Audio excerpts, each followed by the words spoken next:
सरकारी नौकरी करने वालों के लिए सेवानिवृत्ति के बाद की चिंता हमेशा सबसे बड़ी रही है। हर कर्मचारी चाहता है कि नौकरी के बाद भी उसकी आय स्थिर रहे और वो सम्मान के साथ जीवन जी सके। इसी वजह से पुरानी पेंशन योजना ओपीएस की बहाली की मांग लंबे समय से जारी थी।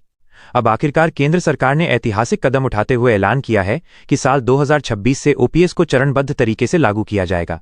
ये खबर लाखों कर्मचारियों और उनके परिवारों के लिए किसी तोहफे से कम नहीं है। संघर्ष के बाद मिली जीत। कर्मचारी संगठनों और यूनियनों ने दशकों तक पुरानी पेंशन योजना की वापसी के लिए आवाज उठाई। कभी धरना, कभी रैली और कभी विरोध प्रदर्शन के जरिए लगातार दबाव बनाया गया। पहले सरकार की ओर से ठोस जवाब नहीं मिलता था, लेकिन कर्मचारियों की लगातार कोशिशों ने आखिरकार रंग दिखाया। अब कर्मचारी इस फैसले को अपनी ऐतिहासिक जीत मान रहे हैं। सुप्रीम कोर्ट का हस्तक्षेप और कर्मचारियों का हक।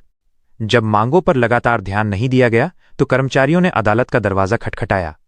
सुप्रीम कोर्ट ने अपने रुख में साफ कहा कि पेंशन वेतन का विस्तार भर नहीं है, बल्कि ये हर कर्मचारी का आर्थिक सुरक्षा से जुड़ा अधिकार है।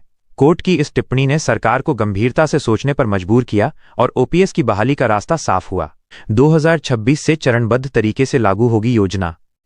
केंद्र सरकार की नई नीति के मुताबिक ओपीएस को 2026 से धीरे धीरे लागू किया जाएगा, यानी उस समय सेवानिवृत्त होने वाले कर्मचारियों को फिर से जीवन भर पेंशन का लाभ मिलेगा। पुरानी पेंशन योजना की सबसे बड़ी ताकत यही है कि ये कर्मचारियों को स्थायी और भरोसेमंद आय देती है। इससे न सिर्फ मौजूदा कर्मचारियों को फायदा होगा, बल्कि युवाओं के लिए भी सरकारी नौकरी का आकर्षण और बढ़ जाएगा। कर्मचारियों में खुशी और सुकून। ओपीएस की बहाली की खबर मिलते ही पूरे देश में सरकारी कर्मचारियों और उनके परिवारों में उत्साह की लहर दौड़ गई। संगठनों ने इसे वर्षों के संघर्ष का नतीजा बताया। उनका कहना है कि इस फैसले से न केवल आर्थिक सुरक्षा मिलेगी, बल्कि समाज में कर्मचारियों का सम्मान भी और बढ़ेगा।